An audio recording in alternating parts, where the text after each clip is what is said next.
Test देखने जा रहे हैं यूपी पुलिस कांस्टेबल के लिए, वो आपके एग्जाम के लिए साथियों बहुत इंपॉर्टेंट हो जाता है।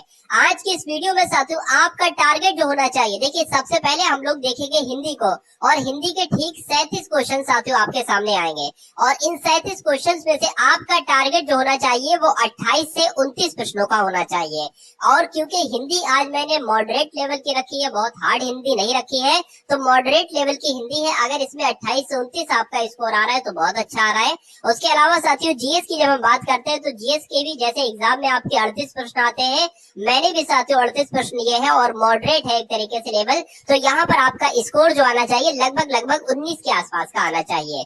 वहीं रीजनिंग की अगर बात करते हैं साथियों, रीजनिंग की और साथियों मैथ की बात करते हैं, देखिए रीजनिंग के मैंने 20 क्वेश्चंस लिए हैं, और इन 20 क्वेश्चंस में से आपका स्कोर लगभग अगर 15-16 आ जाता है तो ये समझ लीजिए यहाँ अगर 15-16 आप करोगे तो मैं आपको एग्जाम तक इतना कर दूंगा कि 19 अगर बात करें ना, जिसके अगर 20 क्वेश्चन तो आते नहीं एग्जाम में तो 55 क्वेश्चन आते हैं, ठीक है ना, लेकिन तो आप 95% बिल्कुल क्वेश्चन सही करोगे। तो कुल मिला के टारगेट में आपको आज का बता रहा हूँ 20 क्वेश्चन लिए हैं, इसमें से 15 से 16 के ऊपर का आपका टारगेट होना चाहिए। और मैथ के मैंने साथियों 10 क्वेश्चन लिए, इसमें आपका टारगेट जो होना चाहिए वो 6 से 7 प्रश्नों का होना चाहिए। तो साथियों सारा कुछ मैंने आपको बता दिया है, अब आपको सिर्फ और सिर्फ क्लास पर फोकस करना है। जो भी चीजें हैं, जो भी टेंशन है, सब कुछ भूल जाइए, बस वर्दी की चाहत रखिए और इस टेस्ट को देखिए और पूरा सॉल्व कर डालिए और चारों विषयों का अपना रिवीजन कर डालिए।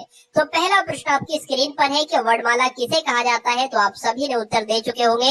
जो व्यवस्थित वर्ण समूह होता है, देखिए शब्द समूह को नहीं या वर्ण समूह को नहीं, जो व्यवस्थित वर्ण समूह है ना उसको वर्णमाला कहा जाता है। उसके बाद देखिए अगला प्रश्न है कि निम्नलिखित में से कौन सा स्वर नहीं है, तो आप सभी लोग पता होगा छोटा आ, छोटा उ, ए, ये सब स्वर है, लेकिन बाकी अगर बात करें तो ये आपका एक व्यंजन है, इसलिए आंसर आपका डी के साथ जाएगा। सदा सच बोलना चाहिए, ये किस प्रकार का वाक्य भेद है बताइए। देखिए इसमें कोई संदेह है तो बिल्कुल संदेह नहीं, कोई आज्ञा दी जा रही नहीं, कोई संकेत दिया जा रहा नहीं, एक इच्छा जताई जा रही है कि भैया मेरी इच्छा ये है कि तुम हमेशा सच बोलो, तुम्हें हमेशा सच बोलना चाहिए। उसके बाद देखिए अगला प्रश्न है कि प्राचार्य जी आ रहे हैं खाली जगह, उसके बाद प्रणाम करो, तो उसे प्रणाम करो, प्राचार्य जी आ रहे हैं उसे प्रणाम करो, या उसको प्रणाम करो, या उन्होंने प्रणाम करो, या उन्हें प्रणाम करो। तो खाली जगह में जो शब्द आएगा वो साथियों ऑप्शन नंबर डी वाला आएगा। तो जिन लोगों ने भी ऑप्शन नंबर डी का चयन किया है बिल्कुल सही किया है। पेड़ से बंदर कूदा, देखिए अब यहाँ पर अलगाव हो रहा है, पेड़ का और बंदर का अलगाव हो रहा है, और जहां पर भी अलगाव होता है और पूछा जाए कारक कौन सा है तो वहां पर अपादान कारक आपको लगा देना है, जिनका आंसर यहाँ पर ए तो बिल्कुल करेक्ट है।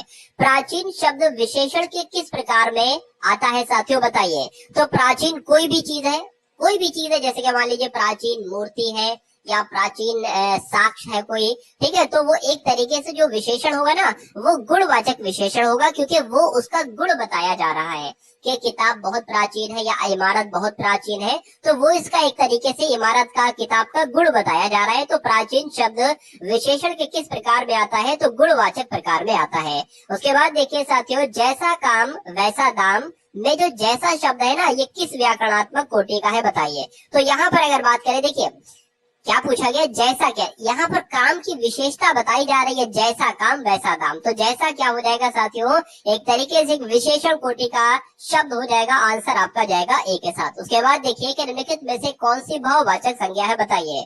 देखिए मैंने आपको बता चुका हूँ, भारत की जब हम बात करते हैं, किसी भी देश की बात करते हैं, वो आपका व्यक्तिवाचक संज्ञा होता है।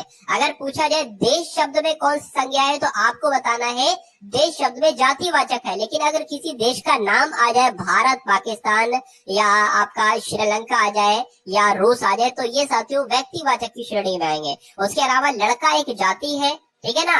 उसके अलावा अगर बात करें मित्रता की, तो मित्रता है, दोस्ती है, दुश्मनी है, खटास है, ये सब साथियों भाववाचक संज्ञा की श्रेणी में आते हैं। आंसर आपका जो जाएगा वो ऑप्शन नंबर सी के साथ जाएगा। भाई बहुत बढ़िया, वेरी गुड क्लास। चलिए अब अगर पेड़ की बात करें तो अभी हमें पेड़ नहीं पता है कि पेड़ कौन से पेड़ की बात की जा रही है, बरगद के पेड़ की, नीम के पेड़ की, तो पेड़ शब्द आपका क्या हो जाएगा, एक जातिवाचक संज्ञा हो जाएगा। उसके बाद देखिए उससे पढ़ा ही नहीं जाता है, इस वाक्य में वाच्य कौन सा है बताइए। चलिए देखिए मैं आपको एक ट्रिक बता रहा हूँ, क्या सबसे पहले मैं आपको बता देता हूँ कि इसमें भाववाच्य है। अब दूसरी बात सुनिए, भाववाच्य उसमें होगा यानी कि उस वाक्य में होगा जो नेगेटिव वाक्य होगा, पहला पॉइंट। ठीक है ना। और उस वाक्य में से आएगा, हमेशा से आएगा।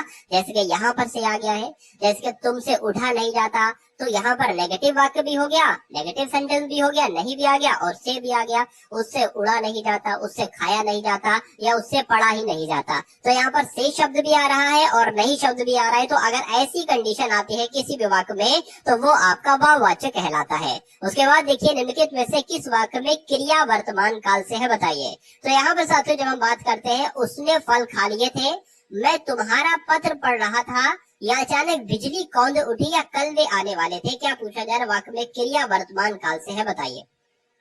यहाँ पर तो नहीं है, यहाँ पर भी नहीं, अचानक बिजली कौंध उठी यहाँ पर भी नहीं। वर्तमान काल में जो क्रिया है वो मैं तुम्हारा पत्र पढ़ रहा हूँ, ये वर्तमान काल में क्रिया है। आंसर आपका जाएगा बी के साथ। उसके बाद देखिए, निम्नलिखित में से कौन सा शब्द पुल्लिंग है? मैं आपको बता चुका हूँ, अगर किसी भी शब्द को आपको देखना हो कि स्त्रीलिंग है या पुल्लिंग है, तो उसमें कैसा शब्द जोड़कर देख लेना या कैसी शब्द जोड़कर देख लेना। अगर उसके साथ ऑटोमेटिक कैसी शब्द आ रहे हैं तो वो स्त्रीलिंग होगा, अगर ऑटोमेटिक कैसा शब्द आ रहे हैं तो वो पुल्लिंग शब्द होगा। तो यहाँ पर अगर साथियों बात करते हैं, देखिए पुल्लिंग शब्द है, मणि कैसी है? तो मणि तो स्त्रीलिंग है, ठीक है ना। चांदी कैसी है? स्त्रीलिंग है। झील कैसी? स्त्रीलिंग है। मोती कैसी है? नहीं होता है, ध्यान रखिए। मोती कैसा है ये हम लोग बोलते हैं, भाई मोती बहुत अच्छा है, मोती कैसा है? मोती बहुत अच्छा है, तो मोती आपका पुल्लिंग हो जाएगा। बाकी ये तीनों स्त्रीलिंग शब्द हो जाएंगे। तो जिनका भी आंसर, जिन लोगों ने भी यहाँ पर ऑप्शन नंबर डी का चयन किया था, तो बिल्कुल सही किया था। निम्नलिखित में से किस शब्द का प्रयोग हमेशा बहुवचन में होता है, बताइए। तो अगर बात करते कि दर्शन शब्द का भी प्रयोग हमेशा बहुवचन में होता है, आंसू शब्द का भी होता है, प्राण शब्द का भी होता है, तो कुल मिला के राइट आंसर आपका जो जाएगा वो ऑप्शन नंबर डी के साथ जाएगा। उसके बाद देखिए कि निम्नलिखित में से कौन सा वाक्य मिश्र वाक्य नहीं है, बताइए। तो मिश्र वाक्य की अगर बात करें, कौन सा वाक्य नहीं है? देखिए, एक विज्ञान गोष्ठी हुई जिसमें अनेक वक्ता बोले, चलिए, वहाँ परिश्रमी ही नहीं वरन ईमानदार भी है। मैंने एक पुस्तक खरीदी जो नई है, यह वही बच्चा है जिसे बैल ने मारा। देखिए यहाँ पर वरन आ गया है, अगर वरन आ जाए, किंतु, परंतु, तथा आ जाए, तो वो वाक्य आपका कैसा हो जाता है? एक संयुक्त वाक्य हो जाता है। तो कुल मिला के ये एक संयुक्त वाक्य है, ये मिश्र वाक्य नहीं है। तो आंसर आपका अगर है ऑप्शन नंबर बी, तो बिल्कुल करेक्ट है। उसके बाद देखिए साथियों के महान व्यक्तियों में भौतिक वस्तुओं के प्रति पाई जाती है। तो भौतिक वस्तुओं के प्रति साथियों क्या पाई जाती है? ठीक है, खाली जगह आपको यहाँ पर बताना है, यहाँ पर खाली जगह आपको बताना है। तो क्या पाई जाती है? निर्लिप्तता पाई जाती है, या लिप्तता पाई जाती है, निष्पटता पाई जाती है, या साथियों निपटता पाई जाती है? तो मैं कहूंगा निर्लिप्तता पाई जाती है। महान व्यक्तियों में भौतिक वस्तुओं के प्रति निर्लिप्तता पाई जाती है। आंसर आपका ए के साथ जाएगा। उसके बाद देखिए, उच्च कुल में पैदा व्यक्ति के लिए एक शब्द आपको बताना है। तो जो उच्च कुल में पैदा होता है साथियों, उसको तो कुलीन कहा जाता है। क्या कहा जाता है? कुलीन कहा जाता है। जिनका आंसर यहाँ पर डी, तो बिल्कुल करेक्ट है। निम्नलिखित में से कौन एक संयुक्त व्यंजन नहीं है, साथियों बताइए। आप सभी को पता है 4 संयुक्त व्यंजन होते हैं, शाह होता है, त्रा होता है, उसके अलावा ज्ञा होता है, लेकिन शाह नहीं होता है। नहीं होता है साथियों, तो ये आपका राइट आंसर हो जाएगा। उसके अलावा साथियों उआ भी होता है। उसके बाद देखिए, जहां उपमेय में उपमान की समानता की संभावना व्यक्त की जाती है, वहां पर कौन सा अलंकार होता है? तो वहां पर साथियों उत्प्रेक्ष अलंकार होता है। राइट आंसर आपका जाएगा ऑप्शन नंबर ए के साथ। भाई बहुत बढ़िया, वेरी गुड क्लास। अब उसके बाद देखिए, अगले नंबर का प्रश्न है साथियों कि सांप को दूध पिलाना, दिए गए विकल्पों में इस मुहावरे के सही अर्थ का साथियों चयन कीजिए। तो सांप को दूध पिलाने का मतलब क्या होता है? बुरे व्यक्ति के साथ नेकी करना, सांप के विष को कम करना, जहरीले जीव को दूध पिलाना, या अच्छा कार्य करना। तो साथियों बुरे व्यक्ति को दूध, बुरे व्यक्ति के साथ नेकी करना, मानो ऐसा होता है कि सांप को दूध पिलाना। आंसर आपका जाएगा ऑप्शन नंबर ए के साथ, और जिनका आंसर यहाँ पर ए था, तो बिल्कुल करेक्ट था। उसके बाद देखिए साथियों, कौन सा तुमने यह मोबाइल फोन मॉल में खरीदा जो इसके मॉडल की इतनी बुराई कर रहे हो? अरे भाई, अब अरे भाई के आपको बताना है क्या आएगा अरे भाई के आगे। तो अरे भाई के आगे साथियों क्या आएगा कि नया 9 दिन पुराना 100 दिन, या दान की बच्चिया के दांत नहीं देखे जाते, या नाक कटी पर घी तो चाटा, या नाम बड़े और दर्शन छोटे। तो मैं कहूंगा साथियों कि दान की बच्चिया के दांत नहीं देखे जाते, यानी कि आंसर आपका जो जाएगा वो बी के साथ जाएगा। उसके बाद देखिए कि निम्नलिखित शब्दों में सही वर्तनी वाला शब्द बताइए कौन सा है। चलिए, देखिए यहाँ पर अगर बात करें कि जो सबसे शुद्ध शब्द है ना वो कौन सा है, सौंदर्य की अगर बात करें, सौंदर्य वर्धक की अगर बात करें तो कहाँ पर लिखा हुआ है, तो ऑप्शन नंबर ए में लिखा हुआ है, तो यही आपका बिल्कुल सही शब्द हो जाएगा। पाश्चात्य की अगर विलोम की बात करें साथियों, आप लोग ध्यान रखेंगे पाश्चात्य का विलोम पौर्वात्य होता है। क्या होता है साथियों, पौर्वात्य होता है। आंसर आपका ए के साथ। अनुपम शब्द का पर्यायवाची शब्द इनमें से कौन सा नहीं है, तो अनुपम शब्द के पर्यायवाची साथियों देखिए अतुल भी कहते हैं, अपूर्वी भी कहते हैं और अनोखा भी कहते हैं, लेकिन अनिल नहीं कहते, नहीं कहते हैं साथियों, तो यही आपका राइट आंसर हो जाता है। सुसंगत शब्द प्रयोग में कौन सा वाक्य सर्वाधिक उपयुक्त है साथियों, बताइए।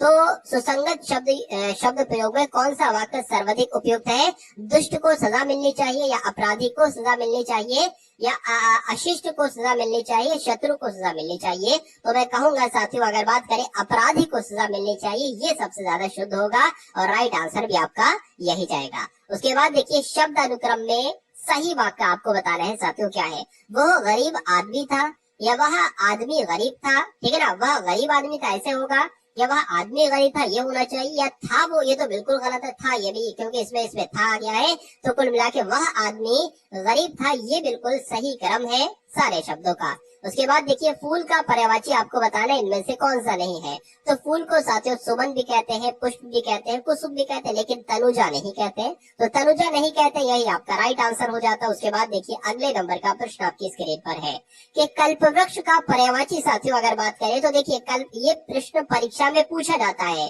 तो कल्पवृक्ष की अगर बात करें परिजात कहते हैं, कल्पतरु कहते हैं, देव वृक्ष कहते हैं, तो कुल मिला के आंसर आपका जाएगा ऑप्शन नंबर डी के साथ। उसके बाद देखिए कि वे शब्द जो प्रकृति या प्रत्यय अथवा दूसरे शब्दों के योग से बने होते हैं उनको क्या कहा जाता है साथियों, उनको क्या कहा जाता है, यौगिक शब्द कहा जाता है।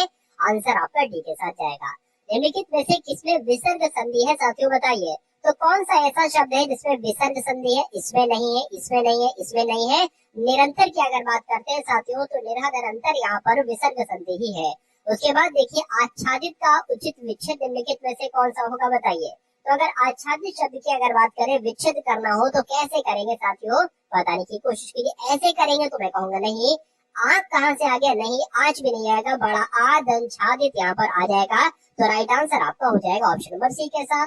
नीचे लिखे शब्दों का वह जोड़ा आपको चुनना है जो एक दूसरे के विलोम ना हो, यानी कि एक दूसरे के विलोम नहीं होना चाहिए। तो गुण का विलोम तो अवगुण हो जाता है, देव का विलोम दानव हो जाता है, सम्मान का विलोम आज्ञा थोड़ी ना होता है साथियों, ठीक है ना। सम्मान का विलोम तो एक तरीके से बेइज्जती होना चाहिए या अपमान होना चाहिए, और तरल का विलोम होता है ठोस। तो कुल मिला के आंसर अगर आपका ऑप्शन नंबर सी है तो बिल्कुल करेक्ट है। यहाँ पर भी वही चीज आपको देखना है कि जो एक दूसरे का विलोम ना हो, बताइए। तो यहाँ पर अगर बात करते हैं जय का विलोम पराजय, बिल्कुल सही।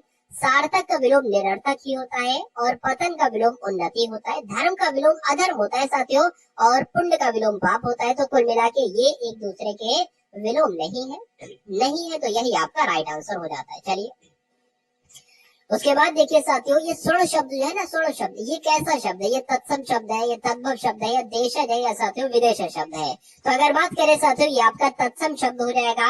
आंसर आपका जो जाएगा वो ऑप्शन नंबर ए के साथ जाएगा। करपट का तद्भव रूप साथियों अब आपको बताना है। तो करपट की अगर बात करें ना, इसको पता क्या कहा जाता है, इसको कपड़ा कहा जाता है, यानी कि कपड़े को ही क्या कहा जाता है, करपट कहा जाता है। बस इसको तद्भव में कपड़ा कहा जाता है और तत्सम में करपट कहा जाता है। उसके बाद देखिए असुरक्षित शब्द में कौन सा उपसर्ग है, बताइए। तो असुरक्षित की अगर बात करते हैं, उपसर्ग की अगर बात करें ना साथियों, देखिए यहाँ पर अगर साथियों बात करते हैं, एक तो आपका छोटा आ अलग निकल सकता है और सुरक्षित भी अलग निकल सकता है, ठीक है ना। लेकिन यहाँ पर सबसे बढ़िया जवाब देखिए सु नहीं हो सकता, इत भी नहीं हो सकता उपसर्ग। अब या तो ए होगा या तो सी होगा, तो मैं किसका चयन करूंगा, आ प्लस सु का चयन करूंगा, क्योंकि रक्षित भी एक शब्द होता है, ठीक है ना। तो आंसर आपका जो जाएगा वो ऑप्शन नंबर सी के साथ जाएगा। उसके बाद देखिए कि निम्नलिखित पद में कौन सा पद वैया प्रत्यय लगाने से बना है, बताइए। तो कौन सा किस शब्द में साथियों वैया प्रत्यय लगा है, रवैया में लगा है, डटैया में लगा है, खवैया में लगा है, या बचैया में लगा है। देखिए साफ साफ इसमें नहीं लगा है, ठीक है ना, इसमें नहीं लगा है। किसमें लगा है, खवैया में लगा है। आंसर आपका जाएगा ऑप्शन नंबर सी के साथ। ए में भी नहीं लगा है साथियों, लगा है लेकिन वो है नहीं एक तरीके से, तो सही आपका आंसर होगा वो सी के साथ जाएगा। अतीत का विलोम अब आपसे साथियों पूछा जा रहा है, तो अतीत का विलोम देखिए, अतीत का मतलब गुजरा हुआ कल, लेकिन अभी जो चल रहा है वही तो इसका विलोम होगा। तो वर्तमान को कह सकते हैं साथियों अतीत का विलोम, और अतीत को कह सकते हैं वर्तमान का विलोम। उसके बाद देखिए कि ठिठुरता हुआ गणतंत्र, इस व्यंग संग्रह के व्यंग्यकार कौन है बताइए। तो इसकी अगर बात करें तो हरिशंकर परसाई की अगर बात करते हैं साथियों, तो ठिठुरता हुआ गणतंत्र इसके व्यंग्यकार है। आंसर आपका जाएगा डी के साथ।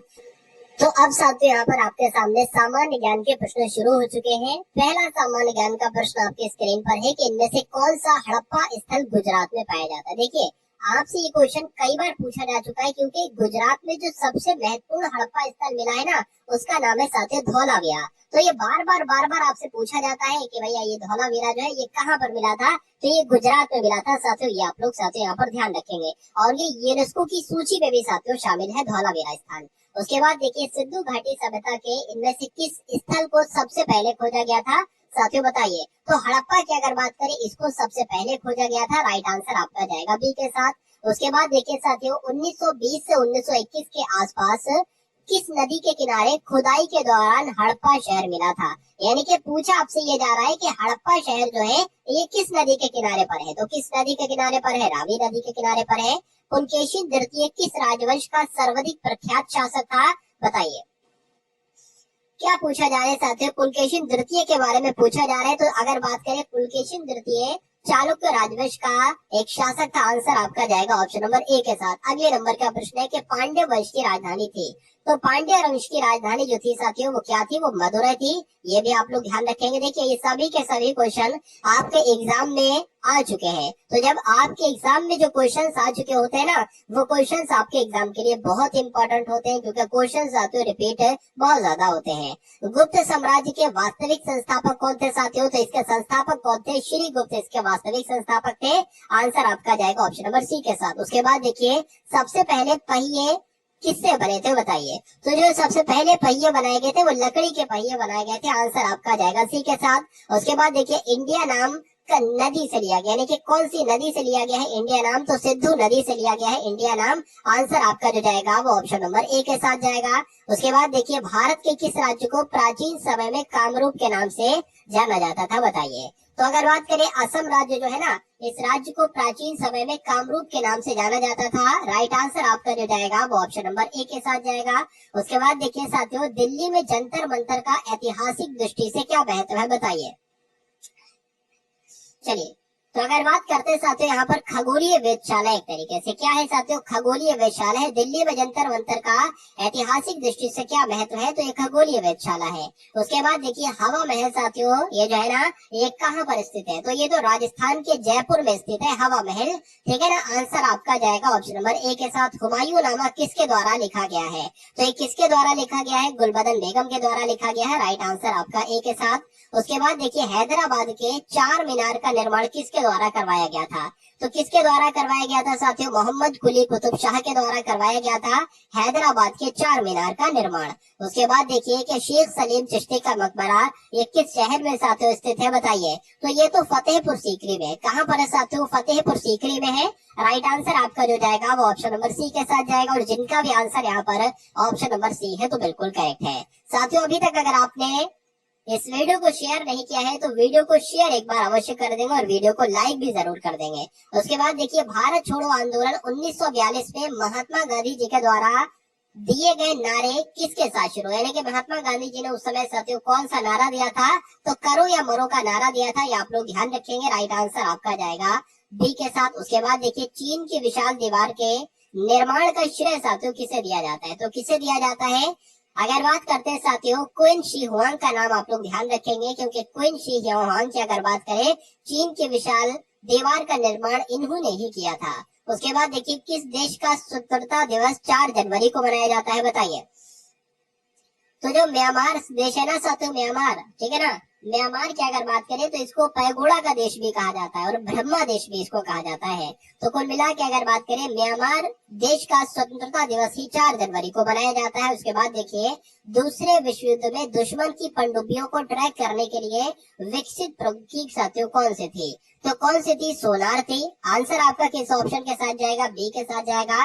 उसके बाद देखिए परम आदेश यूनिट साथियों क्या है बताइए, इसकी डेफिनेशन क्या है? तो समझौता होना नहीं, किसी सरकारी निकाय से उसके कर्तव्यों का पालन करना। बिल्कुल सही साथियों, आपका जो परम आदेश यूनिट होता है ना, किसी सरकारी निकाय से उसके कर्तव्यों का पालन करना कराना ही कहा जाता है। भारत का पहला नागरिक साथियों कौन होते हैं? तो राष्ट्रपति ही भारत के पहले नागरिक होते हैं, आपको अच्छे से मालूम होना चाहिए। राष्ट्रपति का अध्यादेश कितने दिनों तक प्रभावशाली रहता है बताइए? तो कितने दिनों तक प्रभावशाली रहता है? 6 महीने तक प्रभावशाली रहता है। राइट आंसर आपका जो जाएगा वो ऑप्शन नंबर डी के साथ जाएगा। बहुत बढ़िया, वेरी गुड क्लास। उसके बाद देखिए भारत का राष्ट्रीय प्रतीक किस सम्राट द्वारा निर्मित सिंह कैपिटल का एक प्रतिरूप है साथियों? तो अशोक इस प्रश्न का बिल्कुल सही जवाब हो जाता है। उसके बाद देखिए इनमें से कौन सा जीव भारत का राष्ट्रीय जल जीव है बताइए? तो भारत का राष्ट्रीय जल जीव कौन सा है साथियों? जो गंगा नदी की डॉल्फिन मछली है ना, यही भारत का राष्ट्रीय जल जीव कहलाई जाती है। आंसर आपका सी के साथ। विशाल गिलहरी किस राज्य की राजकीय पशु है साथियों बताइए? तो ये तो महाराष्ट्र की राजकीय पशु है। कहाँ की राजकीय पशु है? महाराष्ट्र की है साथियों। उसके बाद देखिए अगले नंबर का प्रश्न है कि जो हमारा ब्रह्मांड है ये कितना पुराना है?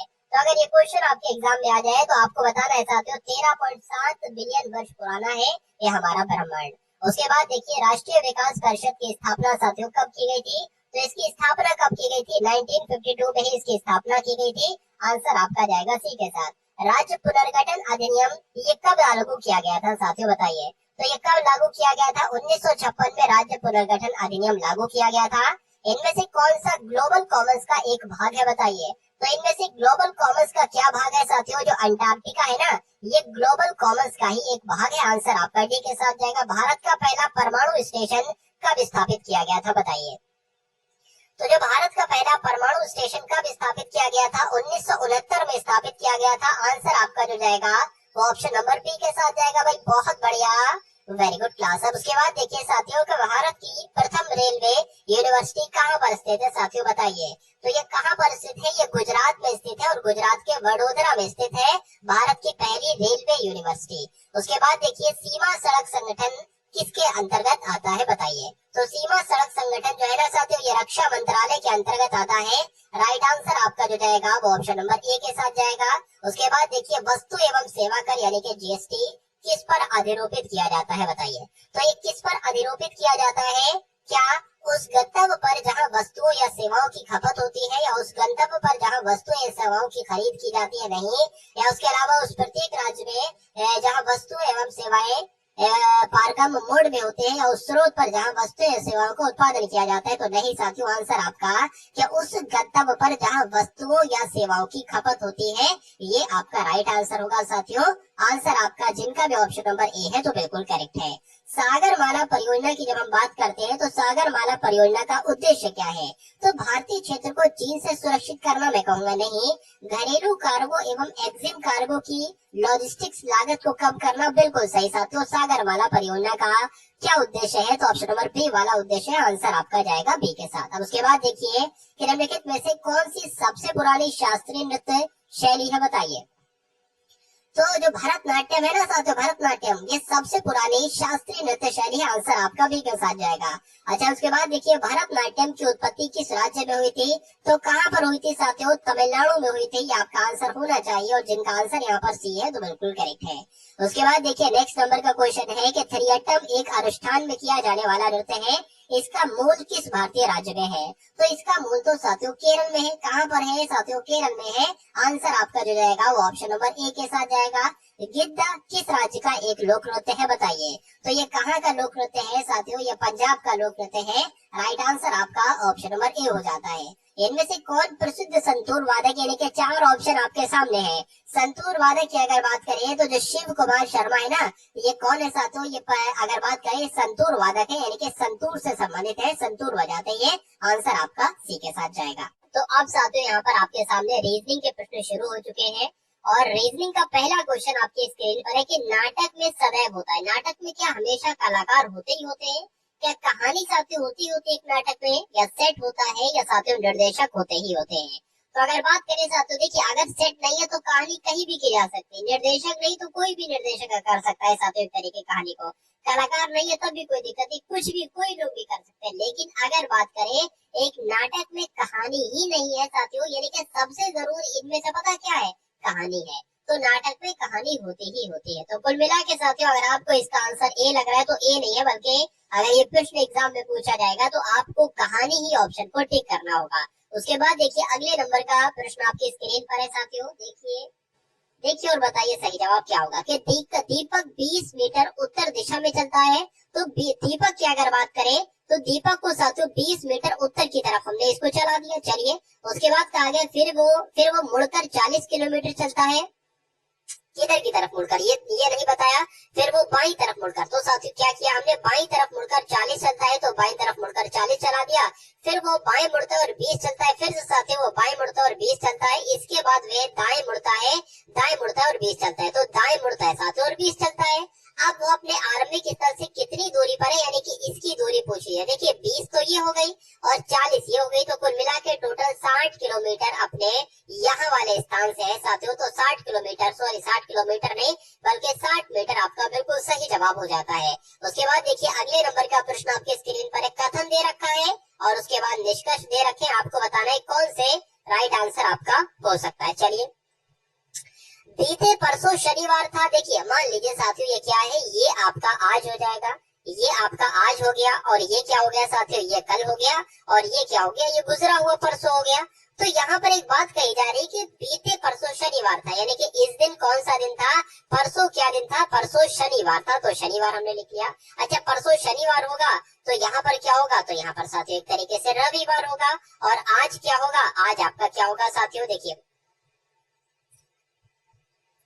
आज आपका क्या हो जाएगा, सोमवार हो जाएगा। इतनी बात आपको समझ में आ गई। उसके बाद कहा गया आज 10 तारीख है, यानी कि आज है तो सोमवार, लेकिन आज क्या तारीख है, 10 तारीख है। तो यहाँ पर रविवार को कौन सी तारीख होगी, 9 तारीख होगी और शनिवार को 8 तारीख होगी। ये बात भी आपको मालूम पड़ गई।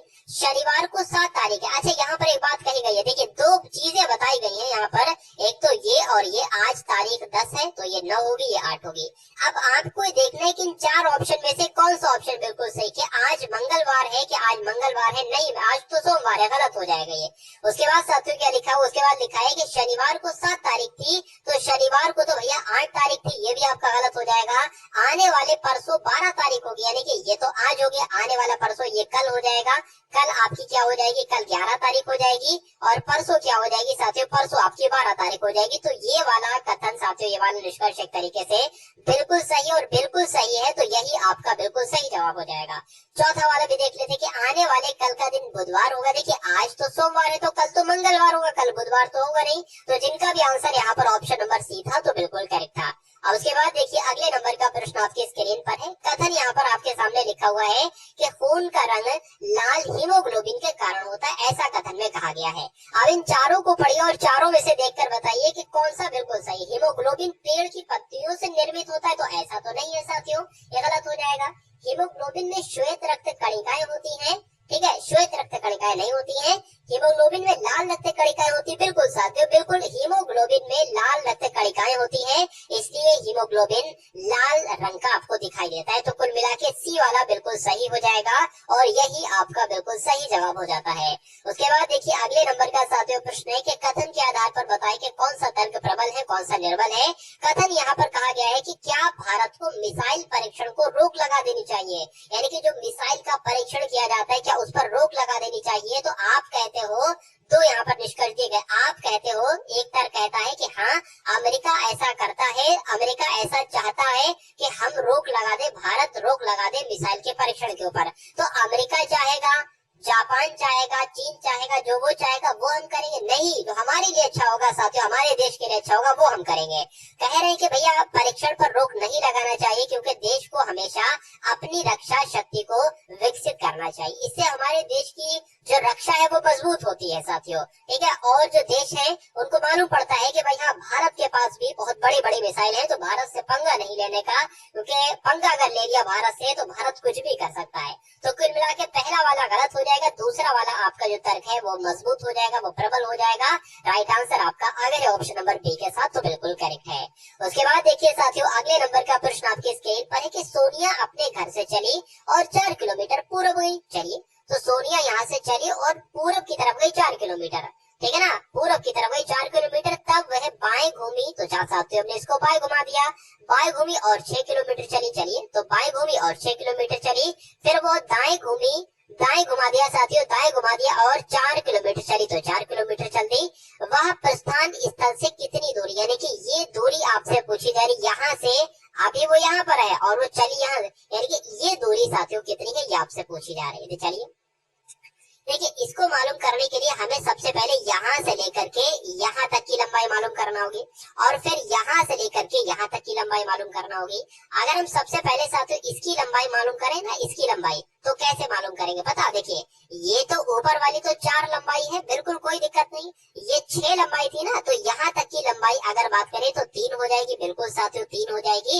अब अगर साथियों बात करें हमें ये वाली लंबाई चाहिए, आप ट्रिपलेट आपको मालूम होना चाहिए, जैसे कि अगर एक लंबाई 3 है, दूसरी लंबाई 4 है, तो ऑटोमेटिक तीसरी लंबाई 5 होगी, यानी कि ये 3 है, ये 4 है, तो ये साथियों 5 हो जाएगी। पहला पॉइंट आपको मालूम, ये ट्रिपलेट है एक तरीके से, 5 12 13 का भी ट्रिपलेट होता है, 5 12 13 का भी ट्रिपलेट होता है, यानी कि एक लंबाई 5 है, दूसरी 12 है, तो तीसरी 13 ही होगी। अब देखिए साथियों ये तो 5 हो गई। चलिए, अब अगर बात करें ये भी 4 है, नीचे वाली ये वाली 4 है, तो 4 लिख ली। अब ये वाली भी 3 होगी, ये वाली भी साथियों 3 होगी, तो ये वाली कितनी हो जाएगी, ये वाली भी 5 हो जाएगी, यानी कि यहाँ से यहाँ तक आती है तो 5 किलोमीटर और फिर यहाँ से यहाँ तक आती है साथियों तो 5 किलोमीटर, कुल मिला के 10 किलोमीटर आपका राइट आंसर हो जाएगा, यानी कि वह प्रस्थान स्थल से कितनी दूरी पर है, तो 10 किलोमीटर की दूरी पर है।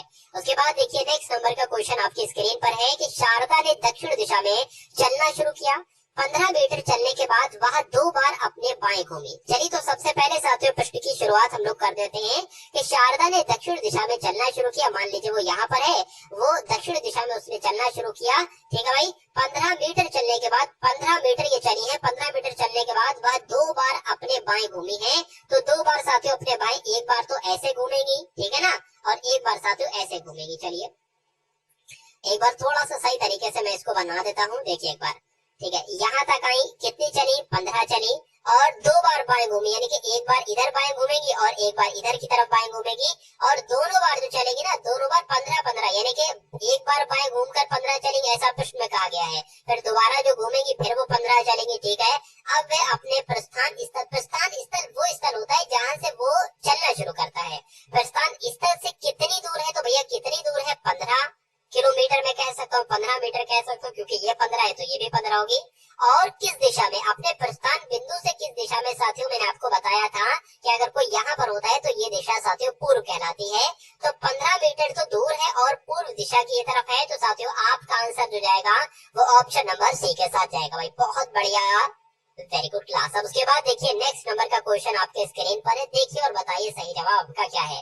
कहा गया है कि सभी वायु आकाश हैं, तो मान लीजिए साथियों ये क्या हो जाएंगी, ये आपकी वायु हो जाएंगी एक तरफ से, और कह रहे कि सभी वायु जो है ना वो सभी वायु आकाश हो जाती है, तो सभी वायु आकाश हो जाती है, और पृथ्वी भी है। क्या कहा गया है साथियों, ध्यान रखिए, ठीक है, ध्यान रखिए, यहाँ पर सभी वायु आकाश कहा गया है और सभी पृथ्वी भी है, का मतलब यह है कि सभी वायु आकाश भी है और सभी वायु पृथ्वी भी, ऐसा कहा गया है साथियों, ठीक है ना, ऐसा कहा गया है। तो कुल मिला के कुछ ऐसा आपको कहाँ पर नजर आ रहा है, यहाँ पर तो कहोगे नहीं, यहाँ पर साथियों तो कहोगे नहीं, यहाँ पर भी नहीं कहोगे, क्योंकि वायु पूरी पूरी अंतर्गत आ गई है पृथ्वी के भी और वायु के भी, लेकिन यहाँ पर कटा हुआ है, तो यहाँ पर का साथियों आपका राइट आंसर हो जाएगा, यानी कि ये वायु है और सभी वायु एक तरीके से क्या है, आकाश भी है, सभी वायु आकाश भी है और सभी वायु एक तरीके से पृथ्वी भी है, तो ऑप्शन नंबर बी आपका बिल्कुल सही जवाब हो जाता है। बहुत बढ़िया, वेरी गुड क्लास।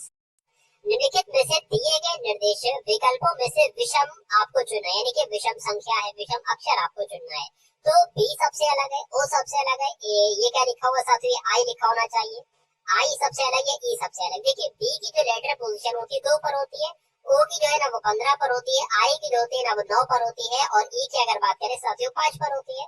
अब अगर बात करें इसमें सबसे अलग नंबर साथियों कौन सा, देखिए ये आपका विषम है, ये भी विषम है, ये भी विषम संख्या है, लेकिन ये आपकी सम संख्या है, तो कुल मिला के सबसे अलग कौन सा ऑप्शन हो जाएगा, ऑप्शन नंबर ए वाला हो जाएगा, और यही आपका बिल्कुल सही जवाब हो जाएगा। अब यहाँ पर भी आपसे पूछा जा रहा है कि सबसे अलग कौन सा है साथियों, बताइए। चलिए देखिए, अविवाहित है, पत्नी है, विधुर है, विधवा है। अविवाहिता वो होती है जिसका पति नहीं होता, मतलब जिसकी विवाह नहीं हुआ होता है। विधवा वो होती है जिसका पति भी एक तरीके से नहीं, मतलब इसका जो मतलब है एक तरीके से इसका पति, इसकी शादी ही नहीं हुई होती है तो इसका पति नहीं होता है। इसका क्या है, पति मर जाता है, इसके पास भी पति नहीं होता है। इसके पास ये विधुर, विधुर मतलब होता है जिस पति के पास पत्नी ना हो, ठीक है ना। तो कुल मिला के साथियों इसके पास पत्नी नहीं है लेकिन ये पत्नी है। तो कुल मिला के मुझे ऐसा लग रहा है कि सबसे अलग जो होगा ना वो यही वाला होगा और यही आपका बिल्कुल सही जवाब हो जाएगा, ऑप्शन नंबर बी, ठीक है ना। समझ गए ना साथियों। चलिए अब उसके बाद देखिए अगले नंबर का प्रश्न है। यहाँ पर भी आपसे पूछा जा रहा है कि सबसे अलग कौन सा है, OLTF या BGLQ या TPDC या PKDF। देखिए यहाँ पर एक चीज आपको नजर आ रही होगी कि इस ऑप्शन में भी सारे के सारे कॉन्सोनेंट हैं, इसमें भी सारे के सारे कॉन्सोनेंट हैं, इसमें भी सारे के सारे कॉन्सोनेंट हैं, लेकिन इसमें साथियों एक आपका वॉवेल आ गया है AEIOU में, वो आपका वॉवेल होता है साथियों। तो कुल मिला के सबसे अलग जो होगा ना ऑप्शन नंबर ए वाला होगा और यही आपका सही जवाब हो जाता है। उसके बाद देखिए इसमें भी सबसे अलग आपको बताइए कि 132 है, 121 है, 88 है, 97 है। देखिए ये तो आपका क्या हो जाए, ये आपका 11 का स्क्वायर हो जाएगा, ठीक है ना। ये आपका एस, देखो ये दो तरीके से सवाल आपका बन सकता है। अगर एग्जामिनर का माइंड गया क्योंकि ये किसी संख्या का स्क्वायर है एक तरीके से ये, और ये भी हो सकता है ये संख्या ना ये 11 से कटती है, ये भी संख्या साथियों 11 से पूरी कट जाए, क्या ये कट जाए 11 से, देखते हैं 11 कम 11 2 हो जाएगा, 22 हो जाएगा, 11 दूना 22, ये भी हो जाएगी। लेकिन ये साथियों 11 से नहीं कटेगी, तो ये सबसे विषम होगी, सबसे अलग होगी साथियों। तो यही आपका बिल्कुल सही जवाब है, ऑप्शन नंबर डी वाला, ठीक है ना। चलिए तो कुल मिला के जो मैंने आपको बताया है तरीका, ये आपका लगेगा और यही आपका राइट आंसर हो जाता है भाई। बहुत बढ़िया, वेरी गुड क्लास। अब उसके बाद देखिए 1/9 है यहाँ पर, 1/9 है और अनुपात लगा हुआ है, 1/81 है और डबल अनुपात लगा हुआ। अब आप इसका मतलब समझ गए होंगे कि 1/9 को जैसे 1/81 लिखा गया है वैसे 1/13 को साथियों क्या लिखा जाएगा। अरे भाई देखिए 9 का स्क्वायर कर दिया, कुछ नहीं करना है, 9 का स्क्वायर 81 होता है, तो 13 का स्क्वायर क्या होता है साथियों, 169 होता है। क्या कहीं ऑप्शन में 1/169 देखने को आपको मिल रहा है, तो बिल्कुल देखने को मिल रहा है, ऑप्शन नंबर सी में देखने को मिल रहा है और यही आपका सही जवाब हो जाता है भाई। बहुत बढ़िया, वेरी गुड क्लास। अब उसके बाद देखिए अगले नंबर का प्रश्न है कि निम्नलिखित में से कौन सा डायग्राम पुस्तकों को, उपन्यासों को और पुस्तकालय के बीच का सही संबंध को दर्शाता है। मान लीजिए देखिए पुस्तकालय के अंतर्गत ही साथियों उपन्यास भी आते हैं एक तरीके से और पुस्तकें भी आती हैं, ठीक है ना। तो कुल मिला के ऐसा ऑप्शन तो मुझे सिर्फ और सिर्फ ऑप्शन नंबर बी में नजर आ रहा है और यही आपका बिल्कुल सही जवाब हो जाता है। उसके बाद देखिए वह क्षेत्र ज्ञात कीजिए जो जीव विज्ञान, ठीक है, कंप्यूटर, ठीक है, यानी कि जीव विज्ञान कंप्यूटर पढ़ने वाले, जीव विज्ञान पढ़ने वाले लेकिन किंतु गणित ना पढ़ने वाले हो। देखिए जीव विज्ञान पढ़ने वाले कौन कौन है, 2 है, 7 है, 4 है, 5 है। गणित के छात्र कौन कौन है, 1 है, 4 है, 6 है, 5 है। और कंप्यूटर के छात्र पढ़ने वाले कौन कौन से हैं, 7 है, 5 है, 6 है, 3 है। अगर आपसे एक ऐसी संख्या पूछी जाए कि जो, यानी कि ये सब लड़के हैं, लड़कों के नाम एक तरीके से मैं कह सकता हूँ। अगर मैं आपसे एक ऐसी संख्या पूछूं कि मुझे एक ऐसी संख्या बताइए कि जो जीव विज्ञान का भी छात्र हो, जो कंप्यूटर का भी छात्र हो, जो गणित का भी छात्र हो, तो आपका आंसर जाएगा 5 के साथ। अगर मैं आपसे पूछूं कि मुझे ऐसे छात्र की संख्या बताइए, यानी कि ऐसा नंबर बताइए जो जीव विज्ञान का छात्र भी हो और गणित का छात्र भी हो लेकिन कंप्यूटर का छात्र ना हो, तो आपको साथियों 4 बताना है। लेकिन अगर मैं आपसे पूछूं साथियों, क्या मैं आपसे पूछूं साथियों कि मुझे ऐसा बताइए कि जो सिर्फ कंप्यूटर का छात्र हो और जीव विज्ञान का भी छात्र हो और गणित का छात्र ना हो, तो कुल मिला के आपको 3 बताना है। अब यहाँ पर साथियों बढ़ते हैं हम लोग प्रश्न की तरफ कि जीव विज्ञान यानी कि वो नंबर आपको याद करना है जो जीव विज्ञान और कंप्यूटर तो पढ़ता हो, यानी कि ये जीव विज्ञान इसके अंतर्गत हो और साथियों इसके अंतर्गत हो, ठीक है ना, कंप्यूटर के अंतर्गत हो, जीव विज्ञान के अंतर्गत हो लेकिन गणित ना पढ़ने वाला हो, वो आपसे पूछा जा रहा है। तो यहाँ पर तो सिर्फ एक ऐसा नंबर 7 ही है जो कंप्यूटर पढ़ता है, जीव विज्ञान पढ़ता है लेकिन गणित नहीं पढ़ता है, तो 7 आपका बिल्कुल सही जवाब हो जाएगा जो कि आपका ऑप्शन नंबर डी में, और जिनका भी आंसर डी था तो बिल्कुल करेक्ट है। यानी कि 7 नंबर जो लोग सोच रहे थे कि ऑप्शन होगा 7 नंबर जहाँ पर होगा वही आपका राइट आंसर है, तो बिल्कुल सही है। उसके बाद देखिए अगले नंबर का प्रश्न आपकी स्क्रीन पर है, देखिए और बताइए साथियों सही जवाब आपका क्या हो सकता है। चलिए देखिए यहाँ पर कहा गया है कि FATHER यानी कि फादर को HCVJGT लिखा जाता है, तो शिप को क्या लिखा जाएगा, यानी कि SHIP को साथियों क्या लिखा जाएगा। यहाँ पर देखिए ये F होता होता है 6 पर और ये होता है 8 पर, यानी कि 2 बढ़ाया गया है। ए होता है 1 पर, सी होता है 2 पर, 3 बढ़ाया गया है, 3 नहीं बल्कि 2 ही बढ़ाया गया है। 18 होता है 18 पर, आर होता है टी होता है 20 पर, यानी कि 2 बढ़ा। तो कुल मिला के मुझे यहाँ पर जो लगा है, लॉजिक मुझे समझ में आया है, वो हर लेटर में 2-2 बढ़ा के लिखा गया है। अब एस 19 पर होता है तो 21 पर क्या आ जाएगा, यू आ जाएगा। एच 8 पर होता है साथियों, 10 पर क्या आ जाएगा, जे आ जाएगा। आई 9 पर होता है, 11 पर क्या आ जाएगा साथियों, के आ जाएगा। और पी की अगर बात करें साथियों, यहाँ पर आर आ जाएगा। तो यूजे की आर कहाँ पर लिखा हुआ है, यूजे यूजे यूजे की आर, यूजे की आर साथियों यहाँ पर कहाँ पर लिखा हुआ है, देखिए जरा। ये तो ऑप्शन नंबर डी में लिखा हुआ है यूजे के आर, तो यही आपका बिल्कुल सही और सटीक जवाब हो जाता है। बहुत बढ़िया, वेरी गुड क्लास। अब उसके बाद देखिए कि निम्नलिखित शब्दों को शब्दकोश के दिए गए क्रम के अनुसार आपको लिखना है, बताइए। यानी कि 4 ऑप्शन आपके सामने है, 4 नंबर आपके सामने एक तरीके से, 1 2 3 4। इसमें सबसे पहले कौन सा आएगा बताइए। देखिए नेक्रो, नेक्रो तो सभी जगह लिखा है, नेक्रो यहाँ पर भी लिखा है, क्या यहाँ पर लिखा है, यहाँ पर भी लिखा है, नेक्रो यहाँ पर भी लिखा है, नेक्रो यहाँ पर भी लिखा है। तो इसके अकॉर्डिंग हम नहीं बता सकते कि डिक्शनरी में सबसे पहला लेटर कौन सा आएगा, सबसे पहला वर्ड कौन सा आएगा। लेकिन एल होता है साथियों 13 पर, सॉरी एल होता है 12 पर, एम होता है 13 पर, टी होता है 16 पर, पी होता है 16 पर। तो इन दोनों में सबसे पहले पता क्या आएगा, ये होता है 12 पर और ये होता है, यानी कि इन दोनों में सबसे पहले एक वाला पहले पर आ जाएगा। उसके बाद साथियों ये वाला आएगा ना, ये वाला आएगा, और उसके बाद तीसरा आएगा या चौथा आएगा। लेकिन पी यहाँ भी है, ओ 15 पर आता है, एच 8 पर आता है, यानी कि ये वाला पहले आएगा, 4 पहले आएगा, उसके बाद साथियों 3 आएगा। तो 12 34 साथियों जहाँ ऑप्शन में लिखा होगा 12 34 वही आपका राइट आंसर हो जाएगा। और ऐसा साथियों ऑप्शन नंबर सी में लिखा हुआ है, तो यही आपका बिल्कुल सही जवाब हो जाता है। बहुत बढ़िया, वेरी गुड क्लास। उसके बाद देखिए कि किसी कोड में सिव री निक का मतलब होता है साथियों शी इज ब्रेव। पीस और री निक का मतलब क्या होता है, पीस और री निक का मतलब होता है साथियों she is always smiling. Sorry, sorry क्या लिखा हुआ है साथियों, सॉरी जी का अर्थ होता है इज ऑलवेज चेयरफुल। कहा गया है स्माइलिंग शब्द के लिए कोड क्या होगा। देखिए ये यहाँ पर खत्म हो जाता है एक तरीके से, फुल स्टॉप। आपसे पूछा ये जा रहा है कि स्माइलिंग, ये यहाँ पर खत्म होता है चेयरफुल तक। स्माइलिंग शब्द के लिए कोड क्या होगा, ये आपसे कुल मिलाकर पूछा जा रहा है। देखिए अब सबसे पहला इस टाइप का कभी भी क्वेश्चन आएगा, उसको करने का एक तरीका साथियों यही है कि क्या करो, स्माइलिंग यानी कि जो शब्द का कोड पूछा गया ना, वो देख लो कहाँ पर है कोड। स्माइलिंग, स्माइलिंग कहाँ पर लिखा हुआ है साथियों, यहाँ पर लिखा हुआ है, यानी कि शी इज, ये कुछ नहीं है साथियों, ये जो है ना, एक सेकेंड, पीस और अगर मैं देख लूं तो पीस और रीनिक, पीस और रीनिक ये भी कुछ नहीं, ये भी कुछ नहीं है, ठीक है ना। तो इसका मतलब क्या हो जाएगा, शी इज ऑलवेज स्माइलिंग, यानी कि स्माइलिंग का कोड आपसे पूछा जा रहा है, तो स्माइलिंग का कोड या तो पी होगा, या तो सॉर होगा, या तो री होगा, या तो निक होगा, यानी कि आंसर इन 4 ऑप्शन में से ही एक होगा।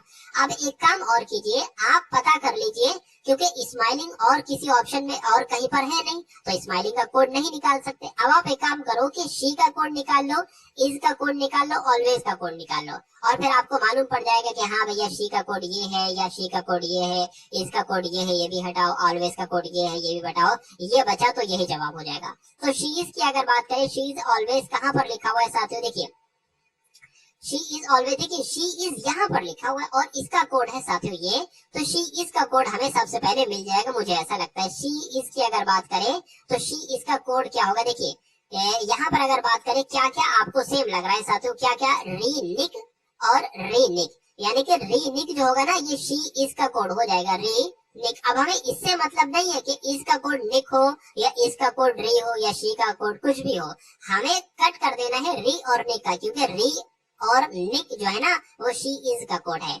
अब देखिए, अब अगर बात करें ये तो निपट गया, अब ऑलवेज का और कोड एक बार पता कर लो। ऑलवेज का कोड साथियों क्या होगा, ऑलवेज का कोड जो निकलेगा ना साथियों, वो पता कहाँ पर निकलेगा, ऑलवेज का कोड साथियों या एक तो यहाँ पर है, यानी कि ऑलवेज का कोड यहाँ पर होगा।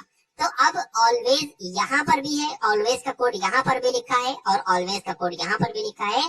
तो पी सॉर मतलब सॉर यहाँ पर भी है, सॉर यहाँ पर भी, मैं कह सकता हूँ कि जो ऑलवेज का कोड होगा वो सॉर होगा, यानी कि ये भी साथियों आपका स्माइलिंग का कोड नहीं हो सकता। तो सिर्फ बचा पी आई, और पी आई साथियों स्माइलिंग का कोड होगा, तो पी आई आपका बिल्कुल सही जवाब हो जाएगा। और देखिए ऑप्शन में क्या लिखा हुआ है, बिल्कुल लिखा हुआ है ऑप्शन नंबर ए में ही लिखा हुआ है कि पी आई आपका ये राइट आंसर हो जाएगा भाई। बहुत बढ़िया, वेरी गुड क्लास। चलिए उसके बाद देखिए कि अपने से आगे बैठी हुई महिला की ओर देखते हुए अमित कहता है साथियों कि वो मेरी पत्नी के पति देखिए मेरी पत्नी के पति कौन होगा, तो मेरी पत्नी के पति यानी कि वो अपनी खुद की बात कर रहा है, यानी कि खुद की बहन है जो उसके आगे बैठी है। तो उस महिला का अमित से क्या संबंध होगा, यानी कि अमित क्या कहेगा उसको, तो अमित की तो बहन है वो, तो अमित को क्या कहेगा, बहन कहेगा। तो बहन आपका साथ बिल्कुल सही जवाब हो जाएगा, आंसर आपका जाएगा ऑप्शन नंबर डी के साथ।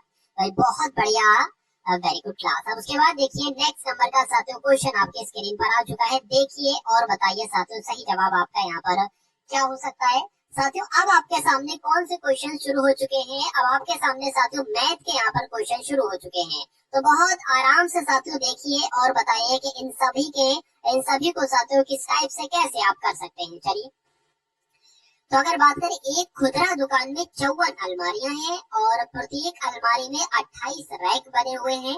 प्रत्येक रैक में 10 बॉक्स थे। प्रत्येक बॉक्स में 4 कमीजें रखी थी। एक दिन 50 बॉक्स बेचे गए और 250 खरीदे गए। उस दिन कितनी कमीजें थी। अब ये देखने में तो आपको बहुत कठिन लग रहा होगा, लेकिन इसको देखेंगे, इसको करने की कोशिश करेंगे और जब एक बार इसकी प्रैक्टिस करेंगे, 2 बार इसको सॉल्व करेंगे, तो ये कभी भी 1 महीने बाद क्वेश्चन आ जाए, 2 महीने बाद ये क्वेश्चन आपकी स्क्रीन पर आ जाए, आपके सामने आ जाए, आप इसको हल कर लोगे। और इससे ज्यादा आपको क्या चाहिए कि अभी आप जो हल करोगे वो 3 महीने बाद आपका चाहे एग्जाम हो, चाहे 2 महीने बाद हो, चाहे कभी हो, आप उसको क्वेश्चन को कर लोगे।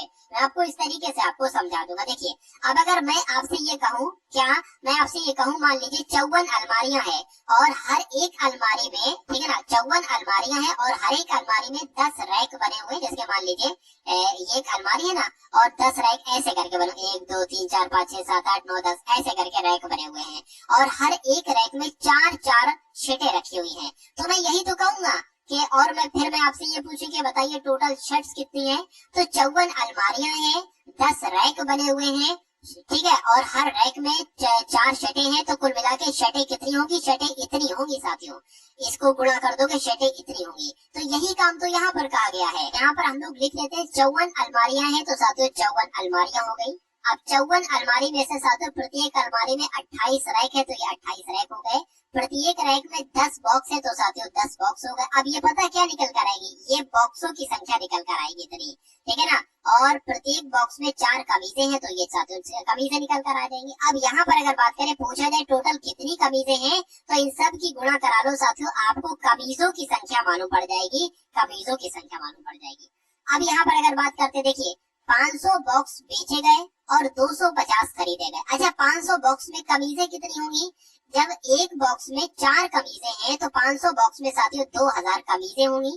तो 2000 कमीजें साथियों बेची गई, यानी कि इसमें से देखो इसकी गुणा करोगे आपको क्या मालूम पड़ जाएगा, कमीजों की संख्या मालूम पड़ जाएगी। तो सबसे पहले एक काम करो, इसकी गुणा करा के आप देख लो, फिर मैं आपको बता रहा हूँ। देखिए 54 की 4 से गुणा करा लीजिए साथियों, 54 की 4 से गुणा करा लीजिए, क्या आ जाएगा, 4 चौक आपका 16 हो जाएगा, 4 पंजे 20 और आपका 21 हो जाएगा, यानी कि 216 हो जाएगा। अब 216 की अगर बात करें ना, 216 की गुणा साथियों 28 से करा लीजिए, तो 216 की गुणा किससे हो जाएगी, 28 से हो जाएगी। और 10 बचा है तो 10 की गुणा बाद में करा लेंगे, 6 चंग 36, 6 सत्ते 42, 6 48 हो जाएगा। 4 हासिल करेंगे, 8 एकम 8 और 4 आपका कितना हो जाएगा साथियों, 12 हो जाएगा। चलिए और हासिल का आपका 1 लग जाएगा, हासिल का आपका 1 लग गया, तो 8 एकम 8 2 16 और 1 आपका कितना हो जाएगा, 17 हो जाएगा। उसके बाद 2 छंग आपके 12 हो जाएंगे, 1 लग गया, 2 कम 2 और आपका 3 हो जाएगा, 2 दूना 4 हो गया। उसके अलावा अगर 8 हो गया, 4 हो गया साथियों, और यहाँ पर कितना हो गया, 10 हो गया और यहाँ पर 6 आ गया, यानी कि, और अब अगर देखिए अब इस 10 की गुणा कराओगे तो साथियों 1 बढ़ा लो, यानी कि 60,480 हो गया। एक तरीके से क्या हो गया, 60,480, आप लोग ध्यान रखेंगे 60,480। अब अगर देखिए यहाँ पर मैं लिख देता हूँ 60,480 यहाँ पर हो चुका है, मतलब टोटल कमीजें पूछता है तो 60,480 बताते हैं। अब देखिए क्या हुआ है, पूछा यही रहे कि उस दिन कितनी कमीजें थी, बाकी कितनी कमीजें बची थी। एक दिन 500 बॉक्स बेचे गए और 500 बॉक्स में कमीजें कितनी थी, 2000 कमीजें थी। कैसे, जब एक बॉक्स में 4 कमीजें हैं तो 500 बॉक्स में 2000 कमीजें होंगी, तो 2000 कमीजें बेची गई। उसके बाद क्या हुआ, 250 कमीजें खरीदी गई। तो जब 250, एक बॉक्स में 4 कमीजें हैं, 250 कमीजें खरीदी गई, तो 1000 कमीजें जो है ना वो साथियों आ गई। मतलब 2000 कमीजें तो इसमें से कम हुई, 2000 इसमें से घटाओगे और फिर 1000 कमीजें आ गई, खरीदी गई, तो कुल मिला के ऐसा करो 2000 घटाओ फिर 1000 जोड़ो, ऐसा करो एक ही 1000 इसमें से घटा दो ना, तो 1000 साथियों इसमें से हम क्या करेंगे, 1000 हम इसमें से घटा देंगे और वही उस दिन उतनी ही साथियों कमीजें बची होंगी। तो 0 आ जाएगा, 8 आ जाएगा, 4 आ जाएगा और यहाँ पर साथियों क्या आ जाएगा, 59 हो जाएगा। तो 59,480 आपका राइट आंसर हो जाएगा, जो कि ऑप्शन नंबर ए में है भाई। बहुत बढ़िया, वेरी गुड क्लास। अब उसके बाद देखिए, उम्मीद करता हूँ साथियों क्वेश्चन आपकी समझ में आ गया होगा। उसके बाद देखिए अगले नंबर का प्रश्न आपकी स्क्रीन पर है। चलिए यहाँ पर अगर बात करते हैं कि यदि घड़ियां जो प्रत्येक 5000 से लेकर 6000 तक की कीमत पर खरीदी गई, घड़ियों को 7000 से लेकर 8000 तक की कीमतों पर बेचा गया, तो 5 घड़ियों को बेचकर कितना अधिकतम संभवतः लाभ कमाया जा सकता है।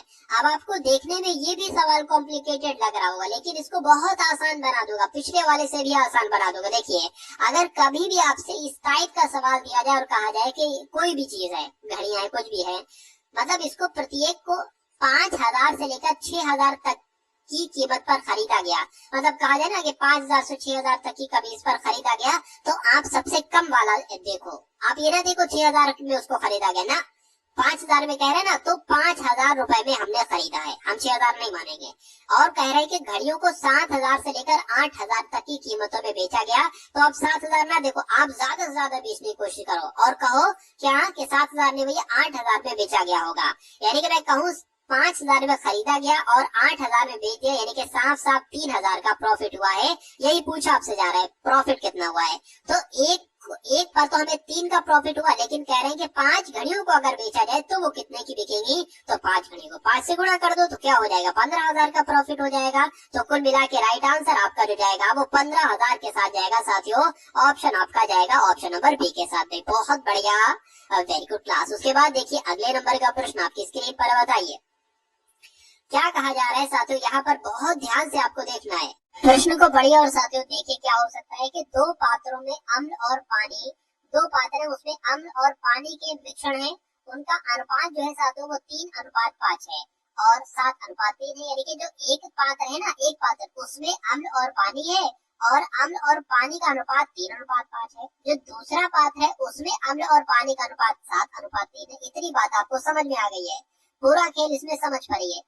दोनों मिश्रणों को किस अनुपात में मिलाया जाए कि नए मिश्रण में इनका अनुपात 2:3 हो जाए। देखिए इस टाइप का क्वेश्चन आएगा, बस होगा क्या कि अम्ल पानी की जगह कुछ और दे देंगे, ये दो अलग अलग अनुपात है, इनकी जगह पर साथियों कुछ और दे देंगे और यहाँ पर कहा जाएगा कि इसको किस अनुपात में मिलाया जाए, बताइए कि नए मिश्रण में 2:3 का अनुपात हो जाए, यहाँ पर कुछ और दे देंगे। तो साथियों सबसे पहले आप काम क्या करेंगे, सबसे पहला काम साथियों आप क्या करेंगे, यहाँ पर अगर बात करें 3:5 है, बिल्कुल साथियों। उसके बाद यहाँ पर क्या है 7:3 है, बिल्कुल साथियों।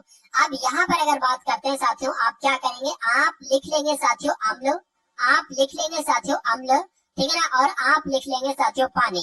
यानी कि सबसे पहले अम्ल की अगर बात करें तो यहाँ पर अम्ल 3 है और यहाँ पर अम्ल 7 है, यानी कि अम्ल को एक तरफ कर लेंगे, पानी को एक तरफ कर लेंगे, तो यहाँ पर 3 है। चलिए तो यहाँ पर साथियों 3 हो जाएगा। अब यहाँ पर जो आएगा ना, इसके बटे में जो आएगा ना साथियों, वो क्या एक तरीके से आएगा, वो एक तरीके से साथियों इसका योग आएगा, इसका योग आएगा, तो यहाँ पर हो जाएगा साथियों 8। अब अगर बात करते हैं साथियों यहाँ पर हम लोग, अब बात करें साथियों इस वाले अम्ल की, तो यहाँ पर साथियों 7 आ जाएगा और इसके नीचे क्या आ जाएगा, एक सेकेंड, इसके नीचे क्या आ जाएगा, ऊपर तो साथियों 7 आ जाएगा, नीचे क्या आ जाएगा, इसका योग आ जाएगा, यानी कि 10 आ जाएगा।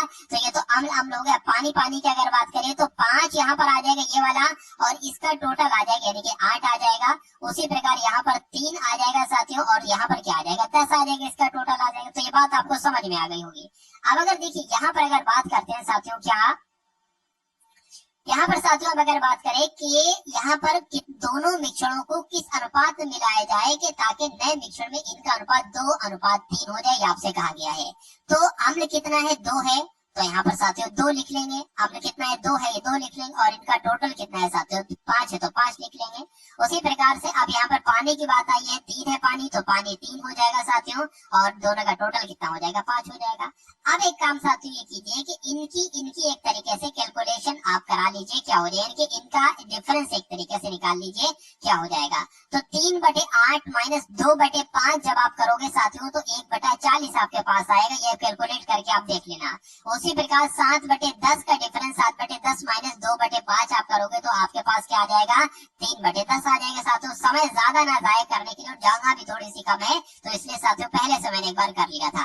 5/8 माइनस 3/5 साथियों करोगे तो आपके पास क्या आ जाएगा, 1/40 आ जाएगा।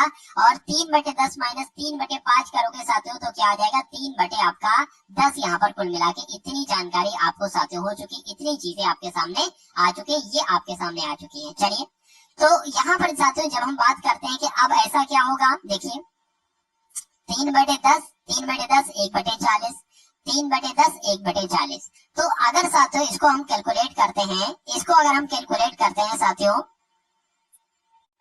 कैसे कैलकुलेट, 0 से 0 कैंसिल हो गया, यानी इस 0 से ये 0 कैंसिल हो गया। अब इस 4 की गुणा 3 से होगी, यानी कि यहाँ पर क्या आएगा साथियों, बिल्कुल जगह नहीं है तो मैं यहाँ पर अगर बात करें 4 12/1 आ जाएगा। अब जो यहाँ पर आएगा वो मैं यहाँ पर लिख रहा हूँ 12/1 आ जाएगा। 12 आ गया ना। अब इसकी अगर बात करें, इससे भी 0 से 0 कैंसिल हो जाएगी, इसकी गुणा इससे हो जाएगी तो 12/1 आ जाएगा। तो 12/1 साथियों 12/1, और यही आपका साथियों राइट आंसर हो जाएगा 12/1। तो कुल मिला के अगर आपका आंसर भी ऑप्शन नंबर ए है तो बिल्कुल करेक्ट है। उसके बाद देखिए अगले नंबर का प्रश्न आपकी स्क्रीन पर है कि 15 मजदूर 8 दिनों में 6 घंटा प्रतिदिन कार्य करके 6760 रुपए अगर कमाते हैं तो एक मजदूर प्रति घंटा यानी कि 1 घंटा की मजदूरी उसकी क्या होगी। देखिए अगर मैं आपसे ये कहूँ, क्या मैं आपसे कहूँ कि 15 मजदूर ठीक है ना, 15 मजदूर 75 रुपए कमाते हैं तो एक मजदूर कितना कमाएगा। तो आपको करना कुछ नहीं होगा साथियों कि 15 की भाग दे देना 75 से, यानी कि एक मजदूर कितना कमाएगा, 75/15 कर दोगे तो 15 पंजे 75, यानी कि एक मजदूर साथियों कितना कमाएगा, 5 कमाएगा। ठीक है ना।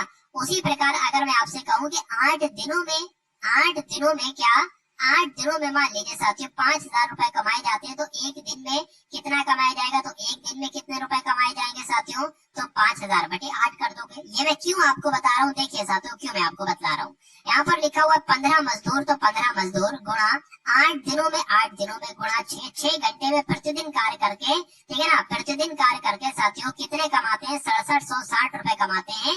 तो मुझे ये बताइए एक मजदूर प्रति घंटा यानी कि 1 घंटा काम करके कितने रुपए कमाएगा। तो आपको कुछ नहीं करना है साथियों, मैंने आपको बताया था ये 15 दिन है ना, एक दिन अगर निकालना हो तो इसकी भाग इससे कर दो। ये 8 दिन है ना, तो एक दिन का निकालना हो तो इसकी भाग इससे कर दो। 6 घंटा है ना, 1 घंटे का निकालना हो तो इसकी भाग इससे कर दो। तो आपको एक मजदूर प्रति घंटा की मजदूरी कितनी होगी ये निकालना है। तो 6760 की भाग आप किससे कर दो, 15 से, 18 से, 6 से, 15 से, सॉरी 8 से, 6 से आपका एक दिन का मामला निकल आएगा। अब इसको कैसे कैलकुलेट कराओगे, देख लीजिए 3 पंजे 15 हो जाएगा, 3 एकम 3 हो जाएगा, 3 दूनी 27 हो जाएगा, 3 दूना 6 हो जाएगा और 0 आ जाएगा। 5 से कट करेंगे, 5 3 आपका 15 हो जाएगा, 4 जाएगा, 5 हटे आपका 40 हो जाएगा और 5 चौका आपका 20 हो जाएगा। 8 से कट करेंगे, 6 से कट करेंगे साथियों, 6 चंग 36 हो जाएगा, 2 जाएगा तो 6 चौका आपके कितने हो जाएंगे साथियों, 24 हो जाएंगे। 8 से कट करेंगे 8 64 हो जाएंगे, यानी कि मैं कह सकता हूँ तो एक मजदूर प्रति घंटे की मजदूरी जो होगी वो 8 रुपए होगी। इसलिए सही जवाब आपका जो जाएगा वो 8 रुपए के साथ ही जाएगा। भाई बहुत बढ़िया, वेरी गुड क्लास। उसके बाद देखिए नेक्स्ट नंबर का क्वेश्चन आपकी स्क्रीन पर है, देखिए और बताइए सही जवाब आपका क्या हो सकता है। एक निश्चित राशि साधारण ब्याज पर 2 साल में जो होती है ना वो 1260 हो जाती है और 5 साल में 1350 हो जाती है। तो ब्याज की अनुमानित दर बताइए, यानी कि आपसे दर पूछी जा रही है। देखिए दर अगर कभी भी आपको निकालना हो ना तो दर का एक सूत्र होता है। दर का मतलब क्या होता है, दर का एक सूत्र होता है, एक तो साधारण ब्याज आना चाहिए, यहाँ पर साधारण ब्याज गुणा 100, ये सूत्र होता है। साधारण ब्याज गुणा 100 बटे मूलधन गुणा समय। तो अगर साथियों बात करते, देखिए सबसे पहले साधारण ब्याज क्या होगा, फिर मूलधन निकालिए, फिर समय निकालिए, फिर उनकी कैलकुलेशन करा दीजिए। जो आपसे पूछा है ना दर, दर आपकी निकल आएगी। तो सबसे पहले साधारण ब्याज अगर बात करें, क्या देखिए 2 साल का, तो साधारण ब्याज कैसे निकालेंगे ये मैं आपको बता रहा हूँ। 2 साल में जो है ना वो 1260 होता है, इसमें मूलधन भी है, और 5 साल में 1350 हो जाता है साधारण ब्याज पर, ठीक है ना। तो अगर बात करें इनका डिफरेंस क्या होगा, 1350, अच्छा साधारण ब्याज पर ही कहा गया है, एक निश्चित राशि जो है वो साधारण ब्याज पर 2 साल में इतनी हो जाती है और 5 साल में इतनी हो जाती है। तो 1350 में से अगर हम 1260 माइनस करेंगे साथियों तो कितना हमारे पास आएगा, 9 आ जाएगा, मतलब 90 आएगा। यानी कि अब इसका देखिए डिफरेंस 2 साल और 5 साल यानी कि 3 साल का। तो 3 साल का जो साधारण ब्याज निकल रहा है साथियों वो 90 निकल रहा है, यानी कि 1 वर्ष का जो साधारण ब्याज निकलेगा वो कितना निकलेगा, 30 निकलेगा। तो अब समय भी आ गया, साधारण ब्याज भी आ गया, यानी कि दर की अगर बात करते हैं तो हमें क्या क्या मिल गया, साधारण ब्याज हमारा 30 निकल आया, गुणा 100 हो गया, और समय हमारा 1 वर्ष का साधारण ब्याज निकाल लिया। अब सिर्फ एक काम करो, मूलधन निकाल लो। अब देखिए जब 1 साल का साधारण ब्याज 30 है तो 2 साल का साधारण ब्याज कितना होगा, 60 होगा, 60 होगा ना साथियों, चलिए 60 होगा, और ये है 1260। तो अगर इसमें से हम 2 साल का साधारण ब्याज निकाल लेते हैं तो ये रकम कितनी बन जाती है, 1200 बन जाती है, और वही मूलधन होगी साथियों। तो मूलधन कितना निकल आएगा, 1200 निकल आएगा। अब इसको साथियों कैलकुलेट करा लो, इस जीरो से ऐसा करो, इन 2 जीरो से ये 2 जीरो कट जाएंगे, और 3 एकम 3 हो जाएगा साथियों, और 3 चौका आपका 12 हो जाएगा, यानी कि दर जो निकलेगी वो 10/4 निकलेगी। 2 से कट करो, 2 1 2 दूना 4, 2 5 10, यानी कि 5/2 दर निकलेगी। इसको कैलकुलेट करोगे तो 2.5% दर निकल कर आपकी आ जाएगी, यानी कि 2.5% दर आपकी निकल कर आ जाएगी। आंसर आपका जो जाएगा वो ऑप्शन नंबर सी के साथ। निम्नलिखित डेटा समुच्चय का माध्य और माध्यिका ज्ञात कीजिए, यानी कि यहाँ पर 2 चीजें आपको मालूम करवाना है साथियों, एक तो माध्य पता करना है और दूसरा माध्यिका पता करना है। देखिए माध्य को हम लोग एक तरीके से क्या कहते हैं, हम लोग समांतर माध्य कहते हैं, या कह सकते हैं औसत कह सकते हैं, यानी कि औसत साथियों इसका आपसे पूछा जा रहा है। तो औसत पूछा जा रहा है साथियों, सभी को जोड़ दो और कितने नंबर से भाग करा दो, 1 2 3 4 5 6 7, 7 नंबर से उसका भाग करा दो, माध्य निकल जाएगा। माध्यिका की अगर बात करते हैं साथियों, जब यहाँ पर 1 2 3 4 5 6, ठीक है ना, 6 और 1 7, यानी कि अगर विषम संख्या होती है, क्या इन सब का टोटल अगर करें, यानी कि 1 2 3 4 5 6 7 7 विषम संख्या होती है, तो कौन सा सूत्र लगता है, n+1/2 वे पद का मान, ठीक है, वे पद का मान। बहुत आसानी से मैं आपको समझा दूंगा। देखिए सबसे पहले माध्य ज्ञात कर लेते हैं इनका, तो माध्य कैसे ज्ञात कर लेंगे, जब इनको साथियों एक तरीके से आप क्या करेंगे, टोटल करेंगे। देखिए 22 और 8 30 हो जाएगा, 30 और साथियों 45 हो जाएगा, 45 और 9 54 हो जाएगा, 54 और 50 104 हो जाएगा, और 104 और साथियों 20 और ये 36 हो जाएगा। तो देख लेते हैं कितना हो जाएगा यहाँ पर साथियों, 140 हो जाएगा, यानी कि 140 की साथियों अगर आप भाग इन नंबर से करा देते हैं, संख्याओं की संख्या के नंबर से करा देते हैं 7 से, तो आपको माध्य मालूम पड़ जाएगा साथियों। 20 क्या हो जाएगा, आपका माध्य हो जाएगा। तो 20 माध्य यहाँ दे रखा है, यहाँ दे रखा है, या तो आंसर सी होगा, या आपका क्या होगा साथियों, डी होगा। तो माध्य क्या निकल कर आया साथियों, माध्य आपका 20 निकल कर आया। अब यहाँ पर अगर बात करें इन, यानी कि ये संख्या कितनी है, 1 2 3 4 5 6 7, तो n बराबर 7 हो जाएगा। सूत्र कौन सा लगेगा, n+1/2 वे पद का मान। अब एक काम साथियों और करो, इनको आप जो है ना, इनको साथियों एक आरोही क्रम में लिख लो। ये दूसरा स्टेप आपको करना है, सबसे छोटी संख्या, फिर उससे बड़ी संख्या, फिर उससे बड़ी संख्या, फिर उससे बड़ी संख्या, और फिर साथियों 16 के बाद 20 आ जाएगा, 20 के बाद 22 आ जाएगा, और फिर उसके बाद 50 आ जाएगा, ठीक है ना। n बराबर 7 है तो 7 + 1/2 वे पद का मान, 8/2 हो जाएगा, यानी कि 4। तो 4 वे पद का मान क्या होगा, 4 वे पद का मान क्या हो जाएगा, 1 2 3 4, 4 वे पद का मान 16 हो जाएगा, और 16 ही आपकी माध्यिका हो जाएगी। तो कुल मिला के साथियों आंसर आपका जो जाएगा वो ऑप्शन नंबर सी के साथ जाएगा, माध्य बराबर 20 और माध्यिका बराबर 16। उसके बाद देखिए नेक्स्ट नंबर का क्वेश्चन आपकी स्क्रीन पर देखिए और बताइए सही जवाब आपका क्या हो सकता है। चलिए देखिए, रमेश एक वर्गाकार खेत के चारों ओर बाड़ लगाना चाहता है। बाड़ लगाने के लिए 36 खंबे स्थिर करता है। मान लीजिए एक ये साथियों क्या हो जाएगा, वर्गाकार हो जाएगा साथियों, खेत हो जाएगा, और इस पर रमेश जो है ना 36 खंबे स्थिर करता है बाड़ लगाने के लिए। यदि 2 खंभों के बीच की दूरी 6 मीटर हो तो इस प्रकार बने वर्ग का क्षेत्रफल क्या होगा, यानी कि इसका क्षेत्रफल आपसे कुल मिला के पूछा जा रहा है। अगर हम इसको साथियों ए मानते हैं तो क्षेत्रफल पता क्या होता है, क्षेत्रफल होता है साथियों a², यानी कि अगर हमें इसकी लंबाई मालूम पड़ जाए तो हम क्षेत्रफल बहुत आसानी से निकाल सकते हैं। अब यहाँ पर कहा गया है कि बाड़ लगाने के लिए 36 खंबे स्थिर करता है, यानी कि 36 खंबे यहाँ से यहाँ तक स्थिर करेगा। मुझे ये बताइए साथियों, देखिए अगर यहाँ पर 9 खंबे स्थिर करेगा, क्योंकि 9 चौक 36 होता है, तो 9 खंबे यहाँ पर भी एक तरीके से स्थिर करना होगा, देखिए, ठीक है ना, और 9 खंबे वो यहाँ पर भी स्थिर करेगा, और 9 खंबे साथियों वो यहाँ पर भी स्थिर करेगा, तभी तो इनका टोटल 36 दे रखा है, 36 खंबे लगाता है। अब देखिए एक खंबे के बीच की दूरी 6 है, तो जब एक खंबे के बीच की यहाँ पर 9 खंबे हैं और हर एक खंबे के बीच की दूरी जो है ना साथियों वो 6 है, तो इसकी क्या होगी 9 गुणा 6 यानी कि 9 छंग साथियों कितना हो जाएगा 54 हो जाएगा। तो मैं कहूंगा साथियों यहाँ से यहाँ तक की जो लंबाई ज्ञात होगी वो 54 मीटर होगी। यहाँ की भी लंबाई क्या हो जाएगी 54 हो जाएगी। तो यानी के साथियों अगर एक की भुजा साथियों ए होती है, मान लेते ए बराबर क्या है 54 दे रखा है, और अगर क्षेत्रफल ज्ञात करना है साथियों तो ए स्क्वायर यानी कि 54 स्क्वायर हो जाएगा और यही आपका क्षेत्रफल आ जाएगा। बस 54 की 54 से एक बार गुणा आप करा लो, तो 54 की 54 से साथियों हम लोग गुणा करा लेते हैं। बस एक बार 54 की 54 से साथियों यहाँ पर हम लोग क्या करा लेते हैं गुणा, एक बार साथियों यहाँ पर हम लोग करा लेते हैं। चलिए तो 4 चौक आपका 16 हो जाएगा, 4 पंजे 20 और 1 आपका 21 हो जाएगा। उस प्रकार 5 चौक आपका 20 हो जाएगा, 5 पंजे 25 और 2 27 हो जाएगा। यहाँ पर 6 आ जाएगा, यहाँ पर 1 आ जाएगा, यहाँ पर 9 आ जाएगा, यहाँ पर 2 आ जाएगा, तो 2916 साथियों आपका राइट आंसर आएगा, यानी कि 2916 मीटर स्क्वायर आपका बिल्कुल सही जवाब जाएगा। वर्ग का क्षेत्रफल यही हो जाएगा। अब उसके बाद देखिए नेक्स्ट नंबर का क्वेश्चन आपके स्क्रीन पर है कि एक त्रिभुज का क्षेत्रफल बताइए जिसकी भुजाएं 15, 16 और 17 मीटर है साथियों, बताइए। चलिए तो यहाँ पर साथियों देख लेते हैं कैसे क्या होगा। मान लीजिए साथियों क्या यहाँ पर एक त्रिभुज की अगर जब हम बात करते हैं साथियों, मान लीजिए ये एक त्रिभुज है, इसकी एक भुजा साथियों 15 है, दूसरी भुजा 16 है और तीसरी भुजा 17 दी गई है। तो इसका क्षेत्रफल आपसे पूछा जा रहा है। देखिए जब भी एक त्रिभुज दिया जाए उसकी 3 भुजाओं की लंबाई दी जाए तो सबसे पहले आपको अर्ध परिमाप निकालना होता है। अर्ध परिमाप ये क्या होता है साथियों, अर्ध परिमाप क्या होता है मैं आपको वो भी बता देता हूँ।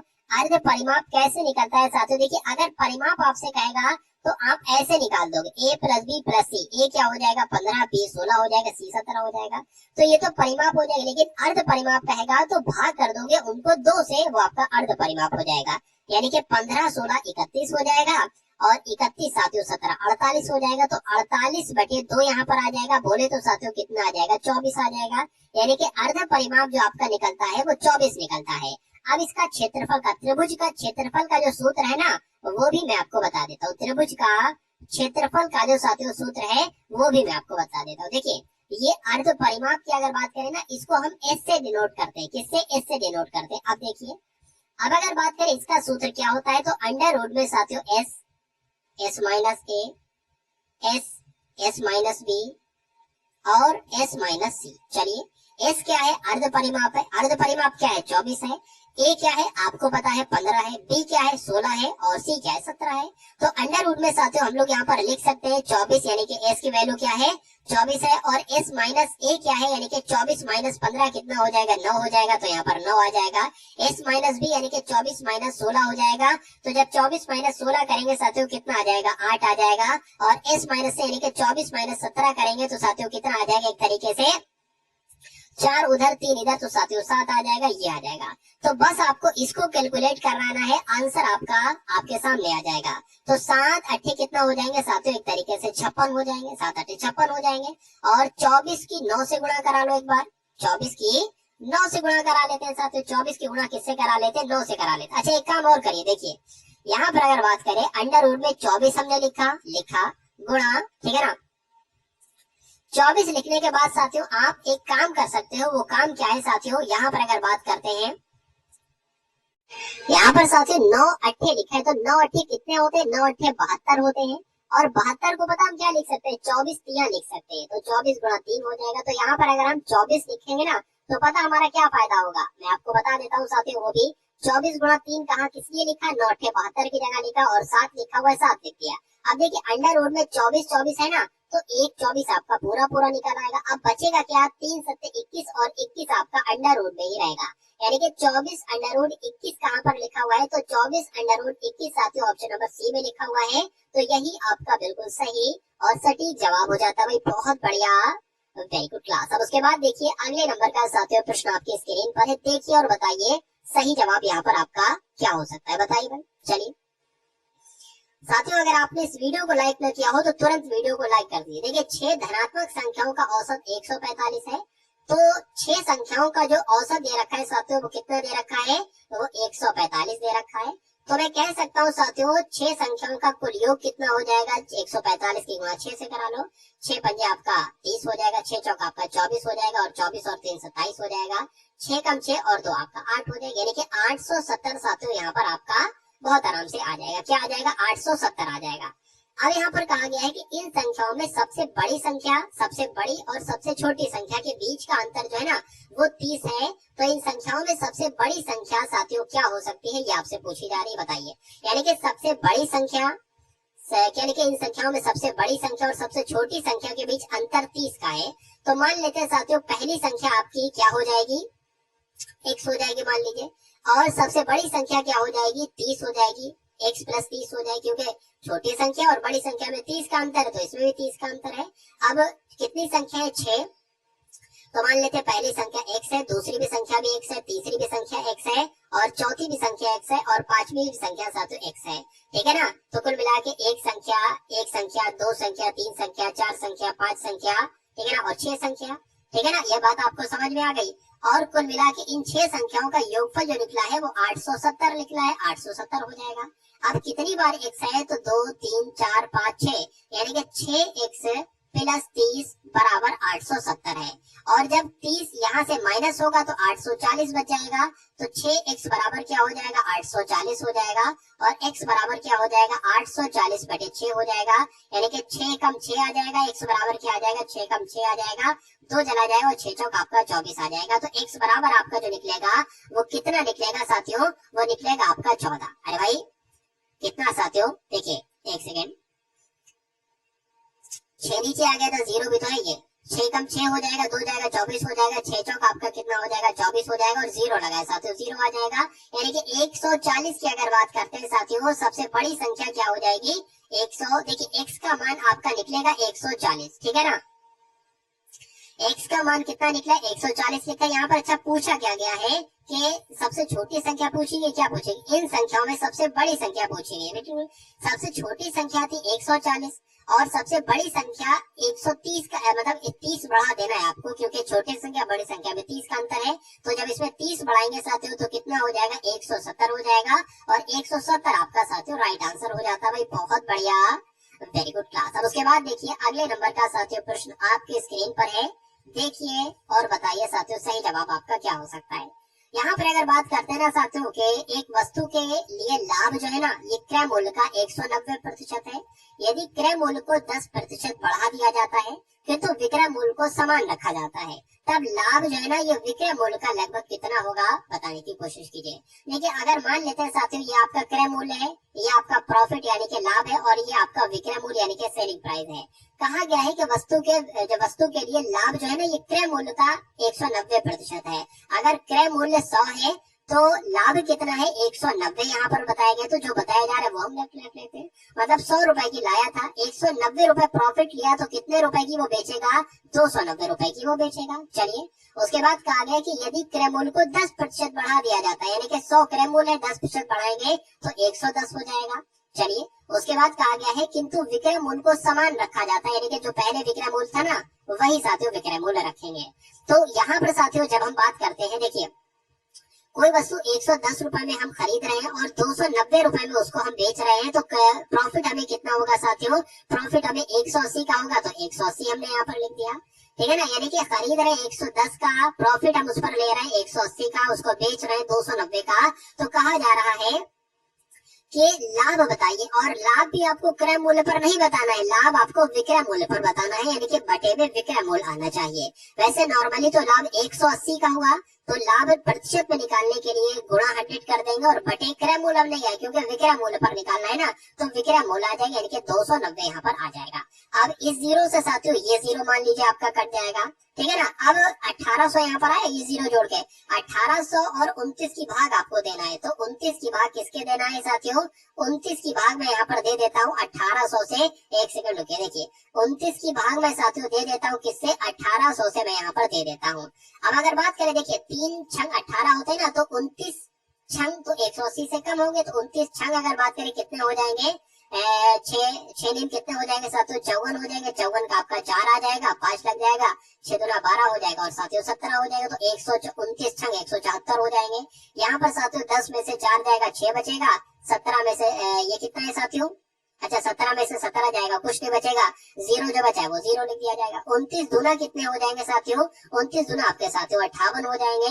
ठीक है, यहाँ पर अब 2 बच जाएगा, पॉइंट लगाएंगे साथियों, जीरो बढ़ा लेंगे। अब देखिए 62 पॉइंट करके कुछ आंसर आ रहा होगा, जो आंसर आएगा ना वो 62 पॉइंट करके आएगा, तो कुल मिला के 62 पॉइंट नहीं है तो 62 लिखा हुआ है और 62 ही हमारा साथियों बिल्कुल सही जवाब हो जाएगा। वैसे अगर पॉइंट में कोई और ऑप्शन दे रखा होता तो वो हमारा राइट आंसर हो जाता। तो कुल मिला के साथियों 105 क्वेश्चन आपने देखे। ये क्लास आपको साथियों कैसी लगी एक बार कमेंट सेक्शन में जरूर बताइएगा। और एक प्ले लिस्ट मैंने आपके लिए बनाई है यूपी पुलिस कांस्टेबल एग्जाम को क्रैक करने के लिए, उसमें लगभग साथियों 25 से 30 क्लासेस होंगी। मेरा मानना है उन सभी क्लासेस का अगर आप सफाया कर जाते हैं, उनको रट लेते हैं, एकदम तैयार कर लेते हैं, मैथ का, रीजनिंग का, जीके जीएस का, यूपी जीके का, हिंदी का, सबका निचोड़ साथियों वहां पर दिया गया है और सबका तोड़ एक तरीके से वहां पर दिया गया है। तो उन सभी वीडियोस को अगर आप वॉच कर लेते हैं तो मेरा मानना है कि एग्जाम में पेपर को बहुत आराम तरीके से आप लोग क्रैक कर सकते हैं। तो इस वीडियो को साथियों अपने मित्रों को शेयर कीजिएगा। मिलेगा साथियों अगले क्लास में, तो मिलते हैं हम सभी लोग आने वाली वीडियो में। जय हिंद साथियों।